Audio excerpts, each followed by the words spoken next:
জীবন সুন্দর কিন্তু সহজ নয়।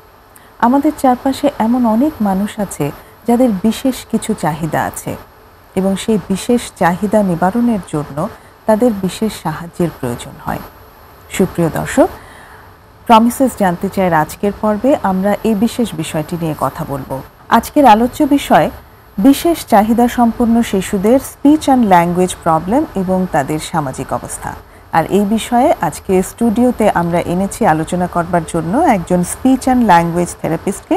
তিনি হচ্ছেন ফাতেমাতুজ জোহরা। তিনি কাজ করছেন senior speech and language therapist হিসেবে আলোকিত পথ, উত্তরায়। Thank you. কেমন আছেন? জি আলহামদুলিল্লাহ, আপনি কেমন আছেন? আমি ভালো আছি। ফাতেমাতুজ জোহরা, আপনি তো স্পিচ ল্যাঙ্গুয়েজ থেরাপিস্ট হিসেবে কাজ করছেন এবং বিশেষ চাহিদা সম্পন্ন মানুষদের সাথেই কাজ করছেন। আমি শুরুতে আপনার কাছে আসতে চাই এই বিষয়টি নিয়ে যে আমরা আসলে বিশেষ শিশু বলতে কাদেরকে বোঝাই? Thank you. বিশেষ চাহিদা সম্পন্ন বলতে যেটা বোঝায়, প্রথমে যদি বলতে চাই একটা স্বাভাবিক শিশু সবারই কাম্য, সবাই চায় একটা স্বাভাবিক শিশু পেতে। তো বিশেষ চাহিদা সম্পন্ন শিশুরা কি হয় যে একটু স্বাভাবিক বাচ্চাদের থেকে আলাদা। যেমন দেখা যায় ওরা স্বাভাবিক বাচ্চারা যেরকম যে বয়সে কথা বলতে পারতেছে, হাঁটতে পারছে, কথা শুনছে, বুঝছে, কথা রেসপন্স করতেছে এবং হচ্ছে সে তার দৈনন্দিন চাহিদাগুলোকে প্রকাশ করতে পারতেছে। এটা যখন একটা বয়স অনুসারে যাচ্ছে, আমি 12 মাসের বাচ্চা, 12 মাসের একটা বাচ্চা কী করে, একটু সাউন্ড ইমিটেট করার চেষ্টা করে। তো যখন স্পেশাল বাচ্চারা হয় কি, ও হচ্ছে দেখা যায় ওখান থেকে অনেকখানি পিছিয়ে থাকে। সে তাদের ওই বয়সটার সাথে মিলিয়ে কথাটা বলতে পারছে না, হয়তো শুনতে পারছে না, কিন্তু হাঁটতে পারছে না। আমরা এই সমস্ত শিশুদেরই যারা একটু সংবেদনশীলতা, কথা বলা, হাঁটার দিক থেকে কিছুটা পিছিয়ে আছে, তাদেরকে আমরা একটু বিশেষ চাহিদা সম্পন্ন শিশু বলছি। এবং বিশেষ চাহিদা সম্পন্ন শিশু যদি বলতে হয়, অনেক ধরনের বিশেষ চাহিদা সম্পন্ন শিশু আছে, যেমন physical disability, mental disability, speech and language disability. তো এদের হয় কি, ধরেন যখন হচ্ছে স্পিচ অ্যান্ড ল্যাঙ্গুয়েজ ডিসএবিলিটি নিয়ে কথা বলতে হয়, তো আমি যদি দুইটা জিনিস ভাগ করি, স্পিচ অ্যান্ড ল্যাঙ্গুয়েজ। স্পিচটা কি হয়, যে বাচ্চা হচ্ছে আমি কথাটা যে বলতেছি এটা ক্লিয়ার কিনা। ল্যাঙ্গুয়েজটা হচ্ছে আমি যাই বলতেছি ওটাই একটা ভাষা। তো এটাই হচ্ছে যে এটা হচ্ছে একটা speech and language disability. Physical ডিসএবিলিটির মধ্যে কি হয়, হয়তো বাচ্চা ঘাড় শক্ত হয়নি, হাঁটতে পারছে না, ও কোনোভাবেই হচ্ছে আপনার কোমরের যে জয়েন্ট এটার হচ্ছে এনার্জি আসছে না, ও ওখান থেকে শক্ত হয়ে দাঁড়াতে পারছে না। এটা হচ্ছে আমরা ফিজিক্যাল ডিসএবিলিটির মধ্যে ফেলছি। মেন্টাল ডিসএবিলিটির মধ্যে কি হয়, অনেক সময় দেখা যায় যে কিছু বাচ্চারা আসে আমাদের কাছে যে একটু বুদ্ধিমত্তার দিক থেকে কিছুটা পিছিয়ে বাচ্চাদের থেকে। তো এইভাবে আমরা আর কি ডিসএবিলিটিটাকে ভাগ করি এবং হচ্ছে এখানেই হচ্ছে বিশেষ চাহিদা সম্পন্ন শিশুদেরকে আমরা কিছুটা পিছিয়ে নিয়ে আসি। কিন্তু আসলে আমরা চাই না যে বলি যে বিশেষ চাহিদা সম্পন্ন শিশুকে আলাদা সংজ্ঞায়িত হোক, জাস্ট ওরা একটু পিছনে, নর্মাল বাচ্চাদের থেকে একটু পিছনে। সেজন্যই আসলে মানে আমি খুব প্রশংসা করি টার্মটাকে, বিশেষ চাহিদা। এক্স্যাক্টলি, আমরা কিন্তু সবাই কোনো না কোনোভাবে বিশেষ চাহিদা সম্পন্ন। আমি যদি চশমা পরি, আমারও কিন্তু বিশেষ চাহিদা। আমি যখন হাঁটতেছি, একটা ক্রেস নিয়ে হাঁটতেছি, আমার পা মানে ব্যথা, আমি হাঁটতেছি একটা সাপোর্ট নিয়ে, আমিও কিন্তু বিশেষ চাহিদা সম্পন্ন তখন। এটা কি আসলে আমাদের মনে রাখা উচিত? ডেফিনেটলি। এবং একটা সময় পর্যন্ত মানে বিশেষ শব্দটা এভাবে আসলে ব্যবহার করা শুরু হয়নি, তখন একটু নেতিবাচকভাবেই সংজ্ঞায়িত করা হতো, কিন্তু এই বিশেষ শব্দটি আমার কাছে ভীষণ বিশেষ লাগে। এটারই একটা ভালো স্পেশালিটি আছে এবং চমৎকারভাবে এটা ডিফাইন করা হয়েছে। এটা আসলে আমাদের সচেতনতারই ফল। আমরা বলবো যে আমরা এখন অনেক সচেতন হয়েছি এই বিষয়গুলোতে, আমরা অনেক সংবেদনশীল হয়েছি। আপনি সংবেদনশীল শব্দটি বলেছেন, আমার মাথায় সেটি আসলো যে আমরা অনেক সংবেদনশীল হয়েছি এখন যারা একটু বিশেষ তাদের প্রতি, এবং সেটি খুব দরকার আছে। তো এই যে বিশেষ শিশুদের কথা আপনি বললেন, আপনি অনেক রকমের তাদের কি বলবো ভাগ আছে, বিশেষ চাহিদার, বিভিন্ন ধরনের বিশেষ চাহিদার কথা বললেন। এই শিশুদেরকে আসলে মানসিকভাবে আপনি কেমন দেখেন? এটা যদি বলতে হয়, মানে মানুষ এখন হয়তো আমরা অনেকে সচেতন হচ্ছি বা এখনো পুরোপুরি সচেতন হতে পেরেছি বলে আমার মনে হয় না। কারণ হচ্ছে দেখা যায় এখন আমি যখন একটা রাস্তা থেকে হেঁটে যাই, যখন একটা স্পেশাল বাচ্চা দেখি, অন্য একটা প্যারেন্টস তখন হয়তো তার সুস্থ বাচ্চাটাকে নিয়ে হেঁটে যাচ্ছে, সে কিন্তু তখন হয়তো এই স্পেশাল বাচ্চাটা তাকে একটু টাচ করতে চাচ্ছে, কিন্তু সেই মাটা কিন্তু তখন সরিয়ে নিয়ে যাচ্ছে। এটা কিন্তু এখনও প্রতিনিয়তই হচ্ছে, প্রতিনিয়ত এটা চলছে। প্লাস হচ্ছে সামাজিক যে অবস্থার এখন মানে বাংলা যদি বলতে হয় এখনো অনেকে পাগল বলেই হচ্ছে ওদেরকে আখ্যায়িত করে, কিন্তু ওদেরকে যদি হচ্ছে আপনার প্রপার ট্রিটমেন্ট করানো হয় বা প্রপারলি ওদেরকে বোঝা যায়, ওরাও কোনো না কোনো দিক থেকে স্পেশাল। আমার আপনার থেকে ওরাও কোনো না কোনো জায়গাটা থেকে অনেক বেশি ভালো। এবং এখানে আমার দিক থেকে যেটা হয় যে আমি এখন যেখানে জব করতেছি আলোকিত পথে, এখানে কিছু প্যারেন্টস আছে আমরা প্রতিনিয়ত দেখছি, প্রতিনিয়ত এমন কোনো দিন নাই যে আমাদের অ্যাসেসমেন্টের সময় শুনতে হয় নাই যে আপনার মাকে বলে না যে তুমি অভিশপ্ত, তুমি আগে কোনো গুনাহ করেছো সেটার কারণেই হয়েছে। আমরা আলোকিত পথ বিনামূল্যে, একদম টোটালটাই বিনামূল্যে সার্ভিস দিচ্ছি, শুধু মাত্র তাদের জন্য যারা ফিনান্সিয়ালি আনফিট। তো তখন যখন তাদেরকে আমরা আনি, ডাকি, হয়তো মাথায় অনেক সময় হাত বুলিয়ে দিতে হয় যে আপু এটা হয়তো আপনি ওভারকাম করতে পারবেন, আমরা আছি, আমি জানি হয়তো এই বাচ্চাটার এ পর্যন্তই শেষ, এর আগে আর আগাবে না, কিন্তু একটা মানুষকে কিন্তু কথা দিয়ে অনেক সুন্দর করে কনভিন্স করা যায়। সে এখন সুন্দর দিব্যি আসতেছে, স্কুলে যাচ্ছে, আমাদের থেরাপি শেষ করে এখন সে স্কুলিংয়ে যাচ্ছে, আমাদের মানে প্রতিষ্ঠানেরই স্কুলিং যেটা, সেটাও হচ্ছে বিনামূল্যে, সেখানেও সে যাচ্ছে। আচ্ছা, এটা হচ্ছে আমাদের আরও মানে এটা নিয়ে হচ্ছে ভাস্ট কাজ করা দরকার, যে প্রত্যেকটা জায়গায় জায়গায়, যেমন শিক্ষা প্রতিষ্ঠানগুলোতে এখন অনেক শিক্ষা প্রতিষ্ঠান কিন্তু অ্যালাউ করে না। আমার হাতের অনেক ধরেন বাচ্চারা আমরা প্রতিদিন দেখি যে এই বাচ্চাটাকে এখন চাইলেই আমরা নর্মাল স্কুলে দিতে পারবো, কিন্তু কোনো নর্মাল স্কুল কিন্তু অ্যালাউ করতে চায় না। সেক্ষেত্রে হয়তো আমাদেরকে রেফার করতে হয়, আমাদেরকেও অনেক সময় ফোনে কল করতে হয় যে ওকে আপনি এইভাবে করলে এভাবে হবে। তখন আমাদেরকে অনেক স্কুলের অথরিটি এভাবে বলে যে ওর জন্য হয়তো বা আমি অন্য কোনো বাচ্চাকে রাখতে পারবো না, অন্য কোনো প্যারেন্টস থাকবে না। ইভেন তো একটা মজার কথা, আমাদের এর আগের অফিস ছিল খুব ছোট, তো এখন আমরা অনেক বড় পরিসরে শুরু করেছি।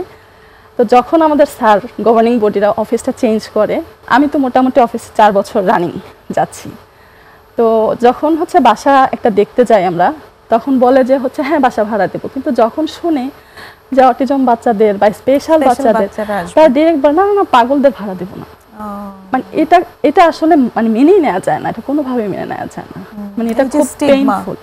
হ্যাঁ, এটা খুব পেইনফুল। কারণ হচ্ছে সমাজে যদি শ্রেষ্ঠত্ব অর্জন করতে হলে আমি কিন্তু একা একা পারবো না, আমাদের কারো না কারো হেল্প লাগবেই। প্রত্যেকটা জায়গায় আমি যখন একটা ভালো পজিশনে দাঁড়াবো, ভালো জায়গায় যাব, সেটাকে আমার একার পক্ষে সম্ভব না।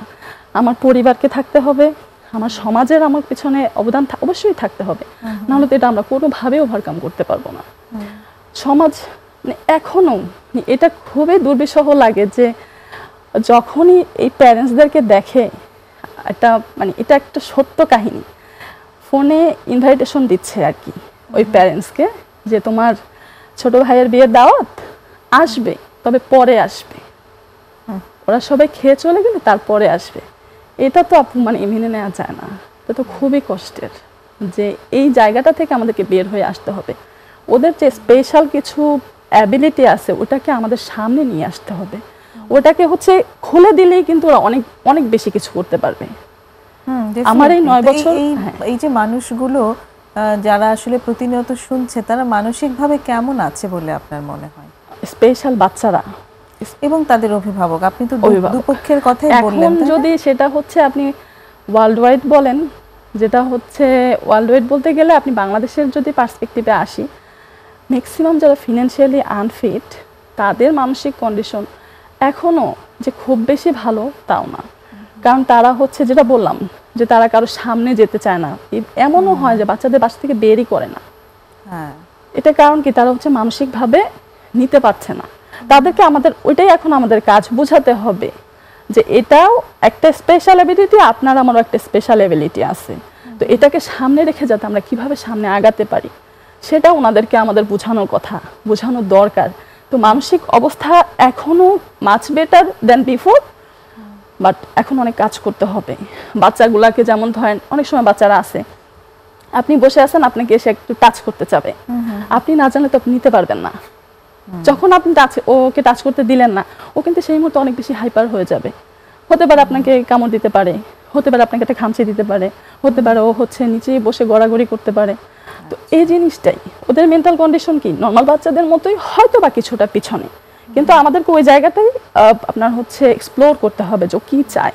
অনেক বাচ্চারই তো দেখা যায় যে মেন্টাল ফিটনেসটা হয়তো ভালো, কিন্তু যেহেতু সে বাচ্চা হিসেবে সে তো তার যে ডিসএবিলিটিটাই আছে সেটার জন্যই সে এরকম আচরণগুলো পাচ্ছে, তার তো আসলে ইমোশনাল প্রসেসে সমস্যা সে চাচ্ছে সে করতে পারছে না, তখনই তার মেন্টাল কন্ডিশনটা খারাপ হয়ে যাচ্ছে। অনেক বাচ্চারা যারা একটু বোঝে এই ব্যাপারগুলো তারা বেশ হীনমন্যতার ভেতর দিয়ে যায়, এবং বাবা মায়ের তো আসলে আপনি বললেন ব্যাপারগুলো ভীষণই প্রকাশ্য।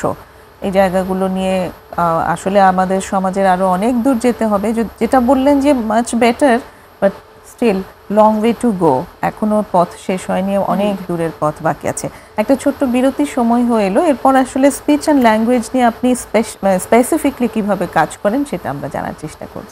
প্রিয় দর্শক, সঙ্গেই থাকুন, আমাদের বিরতির সময় হয়ে এলো, ছোট্ট বিরতি নিয়ে ফিরছি।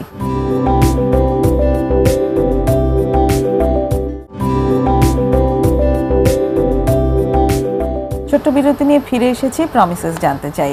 আজ কথা হচ্ছে বিশেষ চাহিদা সম্পন্ন শিশুদের স্পিচ অ্যান্ড ল্যাঙ্গুয়েজ প্রবলেম এবং তাদের সামাজিক অবস্থা, এই বিষয়টির উপর কথা হচ্ছে senior speech and language therapist Fatema Tuz জোহরার সাথে। এখন যে জায়গাটাতে আসতে চাই আমি সেটি হচ্ছে যে একেবারে আপনি যেহেতু স্পিচ অ্যান্ড ল্যাঙ্গুয়েজ নিয়েই কাজ করেন, এই বিষয়টি নিয়ে আমি বেশ বিস্তারিত জানতে চাই। কি কি ধরনের স্পিচ প্রবলেম বা speech and language developmental problem হয় বাচ্চাদের, একটু যদি শুরু থেকে বেশ বিস্তারিত আমাদের বলেন। আচ্ছা, স্পিচ অ্যান্ড ল্যাঙ্গুয়েজ যদি বলতে চাই, প্রথমত আমাকে দুটা ভাগে ভাগ করতে হবে। একটা হচ্ছে স্পিচ, একটা ল্যাঙ্গুয়েজ। দুইটাই হচ্ছে ভাষা, বাট একটা স্পিচটা হচ্ছে যেটা বলি যে সাউন্ড, আমরা যেভাবে উচ্চারণ করতেছি আম্মা আব্বা, বাট ল্যাঙ্গুয়েজটা হচ্ছে ভাষা। আপনি আমি ভাষাটা তো যে কোনো ওয়েতে প্রকাশ করা যায়, রিটেন হতে পারে, আমি লিখে প্রকাশ করছি, বলে প্রকাশ করছি, আমার সাইন ল্যাঙ্গুয়েজ, বডি ল্যাঙ্গুয়েজ দিয়ে প্রকাশ করছি। হ্যাঁ, তো সেক্ষেত্রে স্পিচ প্রবলেম বাচ্চাদের যেরকম হয়, ওদের কিছু কন্ডিশন, ডিজার্থিয়া হয়, অ্যাপ্রাক্সিয়া, সাউন্ড ডিজর্ডার হয়, ফোনোলজিক্যাল ডিজর্ডার হয়, আর্টিকুলেশন ডিজর্ডার হয়। একটু এগুলো সম্পর্কে যদি সবগুলো সম্পর্কে বলেন। ডিজার্থিয়াটা হচ্ছে একটা মাসেল উইকনেস, এটার জন্য হয় যেটা স্পিচটা ক্লিয়ার হয় না, হয়তো সে কোকিল বলতেছে বাট সাউন্ডটা লাইক এরকম হচ্ছে, স্পষ্ট হচ্ছে না। মাসেল বলতে কোন জায়গার মাসেলটা? এখানে যে কোনো জায়গার একটা মুখের যে কোনো জায়গার মাসেলের একটা প্রবলেম, মাসেল উইকনেসের কারণেই মূলত হচ্ছে ডিজার্থিয়াটা হয়। আর অ্যাপ্রাক্সিয়াটা হচ্ছে, এটাও হচ্ছে একটা নার্ভাস সিস্টেমের প্রবলেম। তো এখানেও যেটা হয় কি, এখানে হচ্ছে আপনার যে আমি পটেটো বলবো, তো অ্যারেঞ্জমেন্ট আমার হচ্ছে ব্রেন থেকে যে মোটরিক প্রবলেমটা ব্রেন থেকে আসে, তো আমি পটেটো যে বলবো এটাকে হয়তো আমি পটেটো বলতে পারতেছি না, আমি হয়তো অটেটো বলছি, ওটাকে একটা কিছু দিয়ে আমি হচ্ছে রিপ্লেস করে ফেলতেছি। আচ্ছা আচ্ছা, এটা হচ্ছে অ্যাপ্রাক্সিয়া। স্ট্যামারিং যদি বলেন, স্ট্যামারিংটা এখন অনেক বেশি দেখা যাচ্ছে, যেটাকে বাংলায় তুতলামি বলে। কেউ কেউ কথা বলতে গেলে আটকে যাচ্ছে, বেঁধে যাচ্ছে, কোথাও কোথাও কথা বলতে গেলে তার সেকেন্ডারি বিহেভিয়ার চলে আসছে, হয়তো সে টেবিলে ট্যাপ করতেছে, তার সাথে কথা বলতে পারছে না, এরকম হয়, অনেক হয়। এরকমও হচ্ছে অনেক আমাদের কাছে পেশেন্ট আসে যে সে সবই পারতেছে, সে একজন হচ্ছে মেডিকেলে পড়ে, সব ভালো স্কোর করতেছে, বাট ভাইভাতে যে কথা বলতে পারছে না, কোনোভাবেই সে হচ্ছে ওখান থেকে বের হয়ে আসতে পারছে না। তো সেখানে আমরা ওনাদেরকে কিছু টেকনিক দিই, কিছু জিনিস ফলো করার জন্য বলি, কিছু ফেসিয়াল টেকনিক থাকে, ওরোফেসিয়াল টেকনিক, সেগুলোকেও আমরা হচ্ছে প্রোভাইড করি। আমরা স্পিচ মানে বড়দেরও স্পিচ থেরাপি দেওয়ার ব্যাপার আছে। স্পিচ থেরাপিটা কিন্তু অ্যাডাল্ট মানে পেডিয়াট্রিক কন্ডিশন, অ্যাডাল্ট কন্ডিশন, দুটো কন্ডিশনেই কাজ করে। অ্যাডাল্টদের মধ্যে যেরকম হয় না, আপনার স্ট্রোকের পরে কথা বলতে ভুলে যায়, খেতে পারে না, খাবার চিবাতে সমস্যা, খাবার গিলতে সমস্যা, কথা বলতে সমস্যা, কণ্ঠস্বর একটা হচ্ছে ফ্যাসফ্যাসে, আবার অনেক ছেলেদের কণ্ঠস্বর মেয়েদের মতো থাকে। আমরা এই সমস্ত সব মানে পেশেন্টদেরকে নিয়েই কাজ করি। যাদের হচ্ছে আপনার শুধুমাত্র পেডিয়াট্রিক কন্ডিশন না, আমরা হচ্ছে অ্যাডাল্ট কন্ডিশন নিয়েও কাজ করি, দুইটা কন্ডিশন নিয়েই কাজ করি। এবং হচ্ছে এখানে আপনার যেটা হয়, স্ট্রোক পরবর্তীতে অনেকেই কথার প্যাটার্ন ভুলে যায়, সেন্টেন্স রিফর্ম করতে পারে না, তারপরে হচ্ছে সে গ্রামাটিক্যাল জিনিসগুলোকেও ভুলে যাচ্ছে। তো সেই জিনিসগুলোকেও হচ্ছে আমরা স্পিচ থেরাপিস্ট ওনাদেরকে হচ্ছে ওনার আগের জায়গাতে হয়তো বা না নিয়ে আসতে পারলেও যতখানি সম্ভব ততটুকুতে আমরা হচ্ছে ওনাদেরকে হেল্প করে থাকি। এটা হচ্ছে কথা। আর হচ্ছে স্পিচের এটা হচ্ছে যে অ্যাডাল্ট কন্ডিশন চলে গেল। অ্যাডাল্ট কন্ডিশনের মধ্যে যেমন স্ট্রোক পেশেন্টদের সাথে, অ্যাফাসিয়া পেশেন্টদের সাথে কাজ করি, পার্কিনসন্স ডিজিজ আছে, আচ্ছা তারপর হচ্ছে রেড সিনড্রোম, পিক্স ডিজিজ, অনেক মানে হচ্ছে ভাস্ট একটা কন্ডিশন থাকে। যাদেরই কথা বলা, খাবার চিবানো, কণ্ঠস্বরের সমস্যা থাকে, আমরা এদের সাথেই কাজ করি। মানে মুখ গহ্বর রিলেটেড যে সমস্ত ব্যাপার থাকে, সেখানে খাবার চিবানো আপনি বললেন, Exactly. সেটাও স্পিচ অ্যান্ড ল্যাঙ্গুয়েজের জি, সঙ্গেই জি, আসলে ওটাও চলে আসে। আচ্ছা, আবার বাচ্চাদের যে Very মুখ থেকে interesting. লালা পড়ে, হ্যাঁ হ্যাঁ, এটার জন্য হচ্ছে স্পিচ থেরাপিস্টরা আমাদের ওখানে সবাই মিলেই কাজ করি, ও স্পিচ থেরাপিস্ট, অকুপেশনাল থেরাপিস্ট। তো হচ্ছে যাতে বাচ্চাটা লালাটা পড়া থেকে কমে যায়, এটা হচ্ছে একদম মিরাকেল, এটা একদম কমে যায়। আচ্ছা কিছু মেসেজ আছে এটা দেওয়ার ফলে একদম লালা পড়াটা থাকেই না। যদি বাচ্চার খিঁচুনি না হয়, খিঁচুনি হলে দেখা যায় যে বাচ্চাটা অনেকবার খিঁচুনি হওয়ার পর আবার আগের কন্ডিশনে চলে যায়, এটা একটা নিউরোলজিক্যাল কন্ডিশন। এখানে আসলে আমাদের কিছু করার থাকে না, ও ভালো হয়ে যায়, আবার দেখা যায় একটা খিঁচুনি আসলে তখন আবার হচ্ছে ওই আগের জায়গাটা ব্যাক করে, আহারে, এটা একটা কন্ডিশন। আর হচ্ছে যদি ল্যাঙ্গুয়েজ ডিসঅর্ডারের কথা বলেন, এখানে হচ্ছে যেমন আমরা কি করি, একটা বাচ্চা যখন 12 মাস 18 মাস বাচ্চা হচ্ছে আমার জেস্টার দেখে বাবার শব্দ শুনে হাসে, তো যখন হচ্ছে হাসছে না, যখন সে বুঝছে না, সে কোনোভাবে রেসপন্স করতেছে না, এটা আমাদের উচিত একদম বাচ্চাটা 7 মাস থেকে 2 বছর পর্যন্ত বা 18 মাস পর্যন্ত বাচ্চাটাকে একটু চোখে চোখে খেয়াল করা যে হ্যাঁ ওর ডেভেলপমেন্টটা ঠিক হচ্ছে কিনা, ওর ঘাড় শক্ত হচ্ছে কিনা, আচ্ছা ও কি ডাকলে সাড়া দিচ্ছে, ও কি চোখের দিকে তাকাচ্ছে, এরকম মানে এই জিনিসগুলো আমাদের সব প্যারেন্টসদের হোক, ফ্যামিলি থেকে সবারই উচিত এটা একটু জাস্ট চোখে চোখে রাখা যে হ্যাঁ তার ডেভেলপমেন্ট তার মানে একটা টাইম মতো ফিক্সড হয়ে যাচ্ছে, এটা ঠিক আছে। কিন্তু যখনই কোনো প্রবলেম থাকে তখনই একটু আমাদের কনসাস হওয়া দরকার যে এখানে হতে পারে আমার বাচ্চার প্রবলেম নাই, কিন্তু অনেক সময় ডিলেও হয়। আমি যেমন যাবো স্পিচ ল্যাঙ্গুয়েজ ডিসঅর্ডার, ডিলেও হয়। ডিলেটা হয় কি যে বাচ্চাটা ধরেন একটা বাচ্চার বয়স 4 বছর, কিন্তু তার ক্রোনোলজিক্যাল এজ অনুসারে তার ডেভেলপমেন্টটা 3.5 বছর। আচ্ছা, কিন্তু ডিসঅর্ডারটা কখন হয়, যখন 6 বছরের একটা বাচ্চা লাইক অ্যাক্ট করতেছে 1-2 বছরের বাচ্চার মতো, তখন সে এটাকে একদম মানে পুরাটাই হচ্ছে তার ডিসঅর্ডার হয়ে যায়। আচ্ছা এটা হচ্ছে কথা। আর ল্যাঙ্গুয়েজ ডিসঅর্ডারের মধ্যে যেটা হয় কি, বাচ্চারা আপনার ইনস্ট্রাকশন ফলো করে না, ডাকলে সাড়া দেয় না, চোখে চোখে তাকায় না, তারপরে হচ্ছে ওরা যে সেন্টেন্সটা ফর্ম করে কথা বলবে যে আম্মা আসো, ছোট আপনি 18 মাস থেকে 24 মাসের বাচ্চাদের খেয়াল করলে দেখবেন যে একটু ভাঙা ভাঙা শব্দে আলতো আলতো শব্দে বলতে থাকে, মাম্মি আসো, আমরা যাই, চলো খাই। তো এই জিনিসগুলোও হচ্ছে ওরা মানে ওই সেন্টেন্স ফর্মিংটা প্রবলেম হয়। এরপর হচ্ছে আর এরকম ছোট ছোট 2 শব্দের একটা লাইন করা, স্টেটমেন্ট করা, সেই জায়গাগুলোতে করতে পারছেন না। তারপর হচ্ছে তার প্রশ্নটাই আসলে একটু করে ফেলি এভাবে, আমার মনে প্রশ্নটা এসেছিল যে কখন আসলে বাচ্চাদেরকে আমরা কি দেখলে বুঝবো যে এই বাচ্চাটির আসলে একটা বিশেষ চাহিদা আছে বা ল্যাঙ্গুয়েজ রিলেটেড কোনো বিশেষ চাহিদা আছে স্পিচ। আচ্ছা, একটা বাচ্চা যখন আমি ডাকছি সাড়া দিচ্ছে না, কোনোভাবেই সে সাড়া দিচ্ছে না, সে তার আপন মনে খেলছে, আমাকে ওটা নোটিশ করতেই হবে যে এখানে একটা প্রবলেম হয়তো হতে পারে।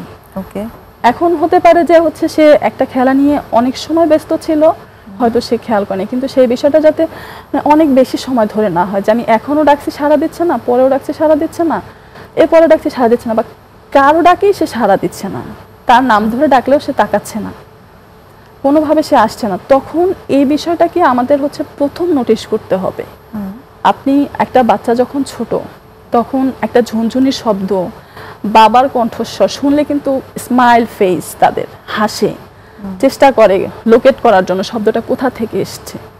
তো এই জিনিসটাকে আমাদের প্রথম নোটিশ করতে হবে।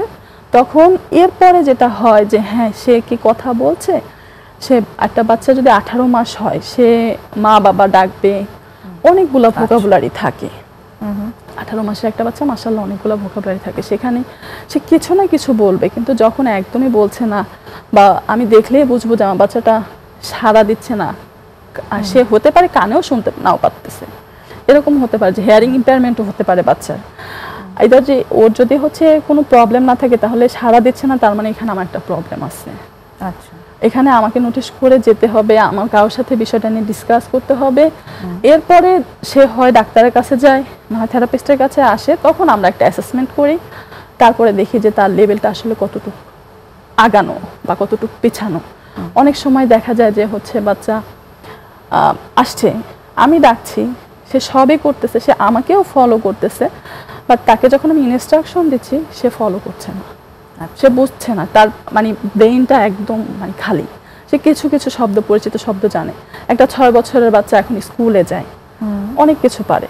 সেখানে তাকে যখন বলি যে বাবা উপরে আসো, এখানে বসো, বা হচ্ছে লাল বলটা নিয়ে আসো, তো ও ওই জিনিসগুলোকে কোনোভাবে ও মানে পারবে কীভাবে, তো বুঝে না, ওর তো শব্দ ভাণ্ডারটাই একদম একদম নাই। তো আমাদেরকে তখন কি করতে হবে, ওই জিনিসটাকে নোটিশ করতে হবে। অনেক সময় যেটা হয় কি আমাদের বিশেষ করে গ্রামে, মানে দাদা দাদি নানা নানি, যে হ্যাঁ তোমার বাবাও দেরিতে কথা বলছে, কখনো যদি কেউ প্রবলেম এটা অ্যারাইজ হয়, হয়তো হচ্ছে কেউ বলছে যে আপনার ও বাচ্চাটা তো দেরিতে কথা বলতেছে, ও কথা বলতেছে না কেন, কিন্তু তখন কিন্তু এই বিষয়টা একটা প্রবলেম। তখন তারা কি বলে যে তোমার বাবাও দেরিতে কথা বলছে, এটা হয়ে গেছে এখন আরেকটা প্রবলেম। এবার আসলে এই দেরিটা কত দেরি পর্যন্ত দেখা প্রয়োজন? আপনি যেমন বললেন 18 মাস বয়সেই একটা বাচ্চার বেশ কিছু কথা বলে ফেলবার কথা, অ্যাটলিস্ট দুইটা শব্দ হলেও সেই ল্যাঙ্গুয়েজের ওই জায়গাটা চলে আসবে, ভান্ডার থাকে, হ্যাঁ, ভাঙা ভাঙা শব্দ বলে আর। তো কোন বয়স পর্যন্ত ওয়েট করলে মানে করা যেতে পারে? যে অবশ্যই সেটা 2.5 বছরের মধ্যে আইডেন্টিফাই হয়ে যায়। 2.5 বছর, হ্যাঁ, 2.5 বছরের যেটা হয়, বিশেষ করে যদি অটিজমের কথা বলি, এটা যেরকম এরকম হয় যে আপনার এখন হয়তো একটা লেভেলে যাচ্ছে, অনেক কিছু পারতেছে, কিন্তু সে আবার 2-2.5 বছরের মধ্যে এটা ভুলে যাচ্ছে। আচ্ছা, ওকে, 2.5 বছর হচ্ছে অটিজমের। 2.5 বছরের মধ্যে আমাদেরকে বাচ্চাদেরকে একটু খেয়াল করতে হবে। আচ্ছা, অনেক ধন্যবাদ। একটা ছোট্ট বিরতির সময় হয়ে এলো, আমরা এসে আবার কথা বলছি। প্রিয় দর্শক, আরেকটি বিরতি নিচ্ছি, সঙ্গেই থাকবেন আশা করি।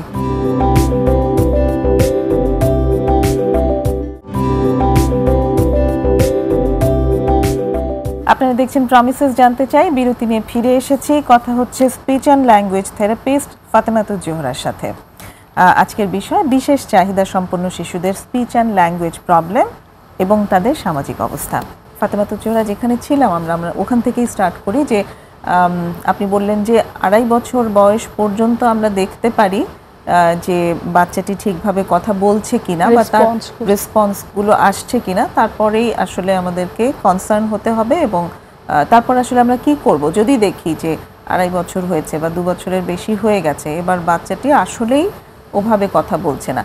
আরেকটা প্রশ্ন এসেছিল আসলে আমার মনে, সেটা হচ্ছে যে অনেক বাচ্চার ক্ষেত্রে দেখা যায় যে 1.5 বছর বয়স পার হয়ে গেছে, হয়তো 2-এর কাছাকাছি হয়েছে বা 2ও পার হয়েছে, অসংখ্য শব্দ করছে, কিন্তু সেই শব্দগুলোর সবটা যে মিনিংফুল তা না। সে বোঝা যাচ্ছে যে সে অনেক চেষ্টা করছে বলবার, কিন্তু মিনিংফুল শব্দ আসছে না। হয়তো একটা শব্দ মিনিংফুল হচ্ছে, অনেক কিছু বলছে, একটা হয়তো মিনিংফুল শব্দ আসছে। এই ব্যাপারটা কীরকম? এখন এখানে আমাদেরকে দেখতে হবে যে ওর কোনো নিউরোলজিক্যাল কন্ডিশন আছে কিনা, ওর কোনো মাসেল রিলেটেড কোনো প্রবলেম আছে কিনা। যেটা আমি প্রথমতেই বললাম যে ওর হচ্ছে আমরা যেমন টাঙের কিছু এক্সারসাইজ করি, মানে টাঙের কিছু অ্যাসেসমেন্ট থাকে, তো ওই লিপসের কিছু অ্যাসেসমেন্ট থাকে, এটা করে দেখি যে ওর এক্স্যাক্টলি প্রবলেম কোথায়। এটা কি হচ্ছে নর্মাল প্রবলেম যে বলতেছে না সেটা, নাকি হচ্ছে কোনো কন্ডিশন রিলেটেড প্রবলেম। যদি নিউরোলজিক্যাল কন্ডিশন রিলেটেড হয় সেক্ষেত্রে তখন আমরা ডাক্তারের কাছে রেফার করি, সাথে সাথে আমাদের থেরাপিটা চলতে থাকে। ওর উচ্চারণের যে সমস্যাগুলো, যদি উচ্চারণের সমস্যা হয় সেখানে আমরা উচ্চারণ রিলেটেড যে থেরাপিগুলো আছে সেটা শুরু করে দিই। বা যদি হচ্ছে সে এরকম হতে পারে যে সে যেটা বলতেছেন যে অস্পষ্ট বা বোঝা যাচ্ছে না, এখন সে কি চিনে কিনা, আমাকে সেটাকে আইডেন্টিফাই করতে হবে, সে এটা জানে কিনা, এটা যে কাপ, এটা যে পিস, এটা যে বাটি, এটাও চিনি কিনা সেটাও জানতে হবে। সে হয়তো 2-একটা শব্দ শুনছে। এখন কি হয় যে বাচ্চারা মানে বলতে গেলে শব্দ কথাই শুনে না, খুব কমই কথা শুনে। যে হচ্ছে 4-5 জন শুনে না বলতে আসলে কি বোঝাতে চাইছেন? 4-5 জন ফ্যামিলি মেম্বার থাকে, আমরা এখন ম্যাক্সিমাম সবাই জব হোল্ডার থাকি। তো দেখা যায় যে হচ্ছে বাচ্চারা যে শব্দটা শিখবে, শব্দটা সম্পর্কে জানবে, সেটাও জানে কিনা সেটাও আমাকে আইডেন্টিফাই করতে হবে। আচ্ছা, দেন হচ্ছে তার ট্রিটমেন্ট। সে কি পারে না, ইম্পর্টেন্ট একটা দিক, কিন্তু পারে না, নাকি হচ্ছে পারে সে বলছে না, বা নাকি জানেই না, সে চেনারই সুযোগ পায়নি। এখন এটা যদি হয় তখন সেখান থেকে আমাকে হচ্ছে ওটা চেনানোর জন্য ওকে হচ্ছে রেডি করতে হবে, তখন ট্রিটমেন্টটা হবে অন্য এতে। আর যদি এরকম হয় যে না, সে তার নিউরোলজিক্যাল কন্ডিশনের জন্য ওটা কোনোভাবেই বলতে পারতেছে না, সেক্ষেত্রে আমরা ডাক্তারের হেল্প নিয়ে ফার্দার হচ্ছে মুভ করি আর কি। আর যেটা বললেন আপু, 2.5 বছরের পরে যেটা হয়, এরপরে হচ্ছে হয় কি বাচ্চারা ভুলে যায়।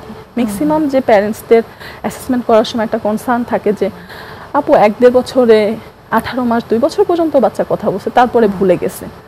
এটার জন্য আমরা বলি যে একটু খেয়াল করা, 2.5 বছর পর্যন্ত বাচ্চাকে একটু তো চোখে চোখে রাখে, এমন না যে ওকে একদম ওর দিকেই শুধু মানে মনোযোগ দিয়ে রাখতে হবে। কারণ আমি যখন যে কাজটা করছি ও তাকে ফলো করছে কিনা, ও আমি ডাকছি সাড়া দিচ্ছে কিনা, এই বিষয়গুলোকে আমাদের একটু খেয়াল রাখতে হবে। তাহলে হবে কি, মানে আমাদের এই প্রবলেমটাকে মানে আর বাড়বে না, কমিয়ে আনতে পারবো ইনশাআল্লাহ। মানে তার মানে বলছেন যে 2.5 বছরের মধ্যে যদি এরকম খেয়াল করা যায় তাহলে সাথে সাথেই সেখানে স্পেশালিস্টের কাছে নেওয়া, এবং থেরাপিটা কখন শুরু করতে হবে তাহলে? আমরা যেটা হয় যে 2.5 বছর পর্যন্ত বলি, কিন্তু এখন অনেক প্যারেন্টসরাই আছে অনেক কনসার্ন, তারা 2 বছরের মধ্যেই নিয়ে আসে। আচ্ছা। তো 2 বছরের বাচ্চারা যখন আসে তখন যদি তাদের কোনো নিউরোলজিক্যাল ইস্যু না থাকে, ওটা যদি থেরাপিটা ঠিকভাবে হয়, কোনো প্রবলেম আশেপাশে সারাউন্ডিংসে কোনো প্রবলেম নাই, থেরাপি হচ্ছে, বাসায় আমরা কাজ দিয়ে দিচ্ছি, বাসায় কাজগুলো করছে, মানে এটা মানে একদম চোখে না দেখলে বিশ্বাস করবেন না আপু, এটা একটা মিরাকেল। একদম 1 থেকে 1.5 বছরের মধ্যে আমার এই আলোকিত পথে এখনো অনেক বাচ্চারা আছে যে মাইলস্টোনে পড়ে। আচ্ছা। মানে ওদেরকে দেখলে কোনোভাবেই বোঝা যাবে না যে হচ্ছে এরা কিন্তু খুবই মানে খুবই অসহায় গরিব, কারণ আমাদের প্রতিষ্ঠানটা তো একদম বিনামূল্যে। তো একটা দুটো উদাহরণ যদি আমাদের সাথে শেয়ার করেন যে কি অসুবিধা ছিল, সেখান থেকে কিভাবে তারা ওভারকাম করেছে। আচ্ছা, ওনাদের আসার পরে আমরা যেটা প্রথম করি সেটা হচ্ছে, একটা কথা আছে না, বি এমপ্যাথেটিক। ওনাদের জায়গায় আমরা চলে যাই। আজকে ওনার বাচ্চাটা ওরকম, আমার বাচ্চাটা যদি ওরকম হতো আমি কি করতাম। ওনাকে প্রথমে যেটা আপনি বললেন যে মেন্টাল কন্ডিশনটা, এটাকে ঠিক করতে হবে যে আপু আপনার বাচ্চাটা এই পর্যন্ত আছে, হ্যাঁ ওর 6 মাস ডিলে আছে, ও 6 মাস পিছানো আছে, কিন্তু ওটাকে এখন আর মাথায় রাখা যাবে না। আমরা সামনে কিভাবে আগাবো সেটাকে নিয়ে আমরা হচ্ছে সামনে আগাবো, সেই কাজগুলো কিভাবে করব, সেই জিনিসটা ওনাদেরকে হচ্ছে পুশ করা। ওনাদেরকে আগে আমার একটাই হচ্ছে সবসময় কনসার্ন যে একটা প্যারেন্টস ভালো থাকলে বাচ্চাটা অটোমেটিক সুস্থ হয়ে যায়।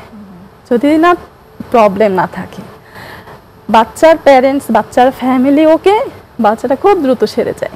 এটা দেখলেও ভালো লাগে। তখন যখন আমাকে ফোন দিয়ে বলে যে আপু ও এখন হচ্ছে এই স্কুলে পড়ে, এই স্কুলে যায়, ভালো লাগে, তখন শুনলে আমাদেরও ভালো লাগে।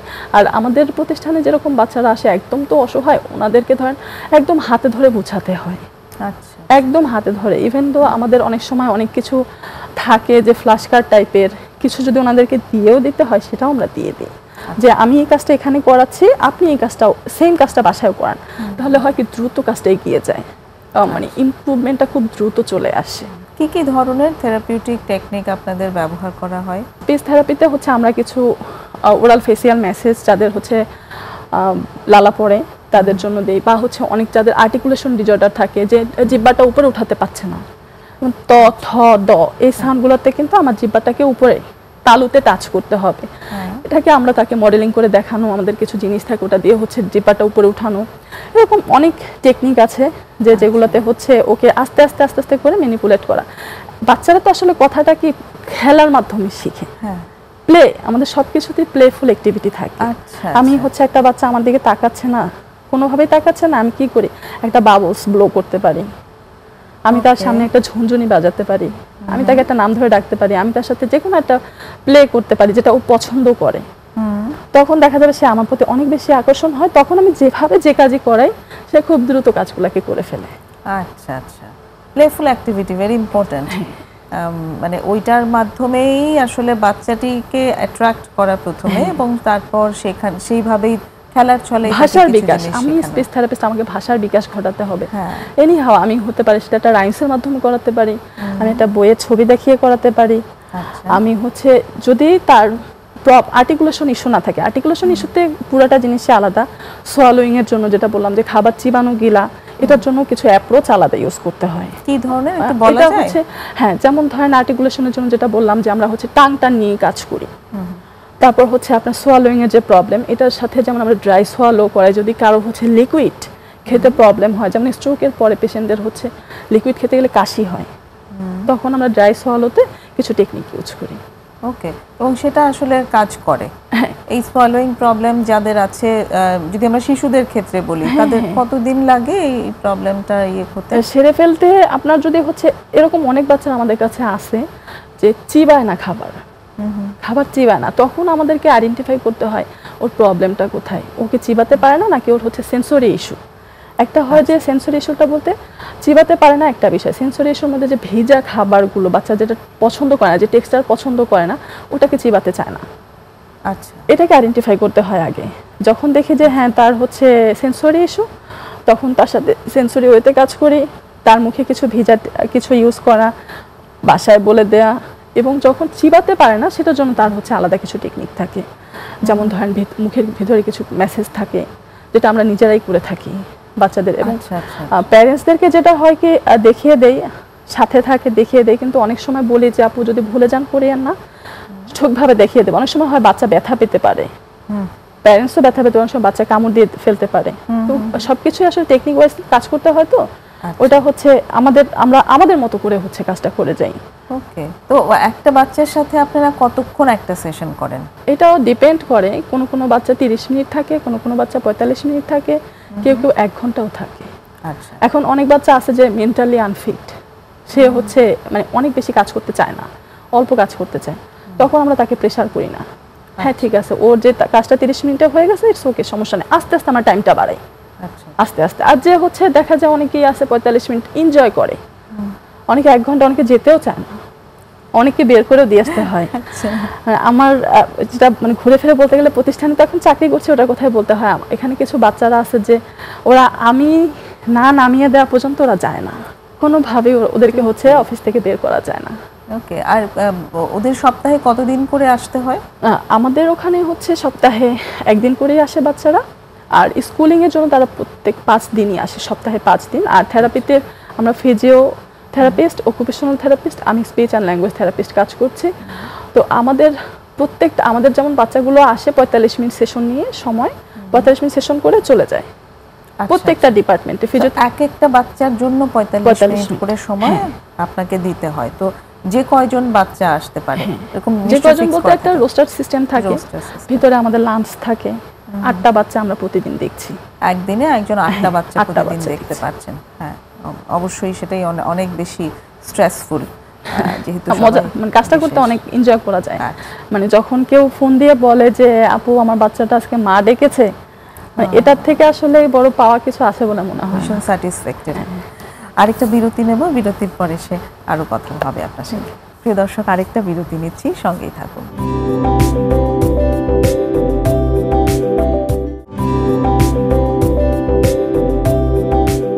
চলছে প্রমিসেস জানতে চাই। আজ দেখছেন বিশেষ চাহিদা সম্পন্ন শিশুদের স্পিচ অ্যান্ড ল্যাঙ্গুয়েজ প্রবলেম এবং তাদের সামাজিক অবস্থা নিয়ে আলাপ ফাতেমাতুজ জোহরার সাথে। ফাতেমাতুজ জোহরা, আমরা তো বেশ বিস্তারিতই জানলাম আপনার কাছ থেকে, বিশেষ চাহিদা সম্পর্কে জানলাম, স্পিচ অ্যান্ড ল্যাঙ্গুয়েজের কী কী ধরনের প্রবলেম হয়, কখন থেকে থেরাপি শুরু করতে হয়, এই সব কিছুই আমরা জানলাম। এবার অনেক ক্ষেত্রে এরকম হয় যে আসলে তো এই ধরনের সেন্টারের মানে সংখ্যা অপ্রতুল।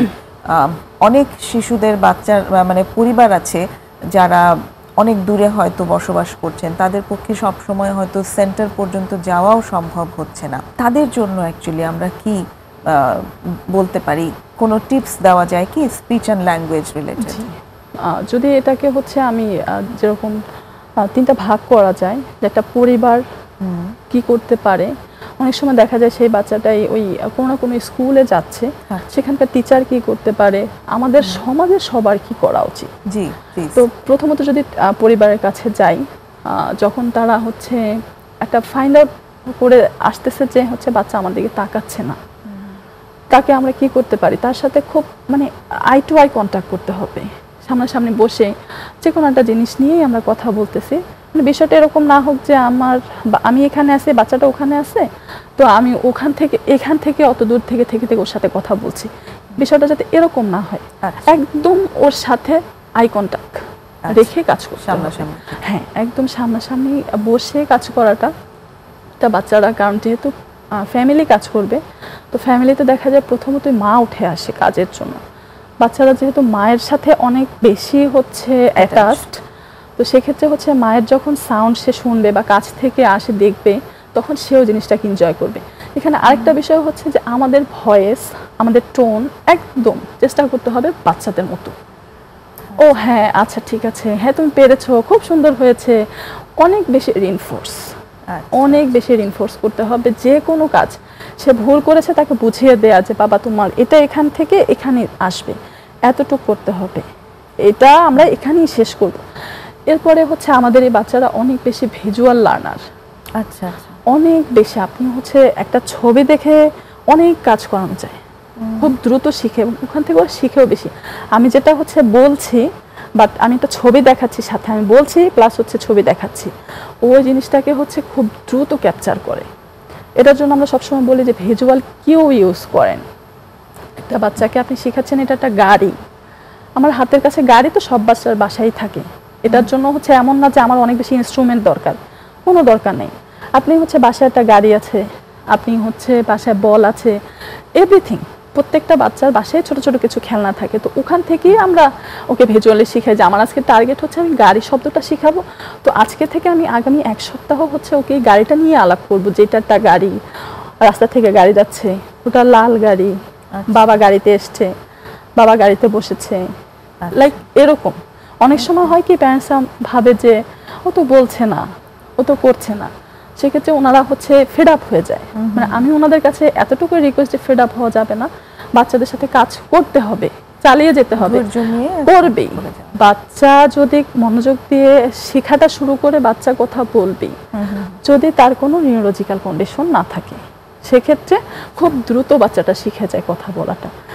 অনেক বাচ্চাদের ক্ষেত্রে যেমন দেখা যায়, মানে ইদানিং আসলে যেটা হয় যে অনেক বেশি ডিভাইসের সঙ্গে থাকা, বাচ্চারা 1-1.5 বছর বয়স থেকেই আসলে ডিভাইস দেখছে, তাতে কি আসলে এই ধরনের কোনো ডেভেলপমেন্টাল ডিসঅর্ডার হতে পারে?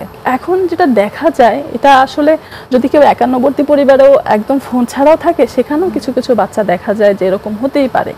আবার ফোনের কারণে যেটা হয় যে ওটা তো ওয়ান ওয়ে কমিউনিকেশন, আমি শুধু দেখেই যাচ্ছি কিন্তু আমি কোনো রেসপন্স পাচ্ছি না, বা ওখান থেকে আমার কোনো রেসপন্স আসতেছে না। তখন হয় কি ওরা হচ্ছে ওই জিনিসটাকে হচ্ছে কথা যে বলতে হবে, ও তো ওর মতো করে টাইম পাস করতেছে, ওর মতো করে একটা জগৎ বানিয়ে নিচ্ছে। কিছু কিছু বাচ্চা দেখবেন একা একা কথা বলে, বাসায় যাব, চলো বাসায় যাই, বাসায় যাব, বাসায় খাবো, মা এসেছে বসেছে, বা হচ্ছে কিছু কার্টুনের কিছু মানে কথা, সেগুলো তারা সারাক্ষণ একা একা বলতে থাকে। কারণ কি ওদের ওই কমিউনিকেশনটা আসলে প্রপারলি হয় না।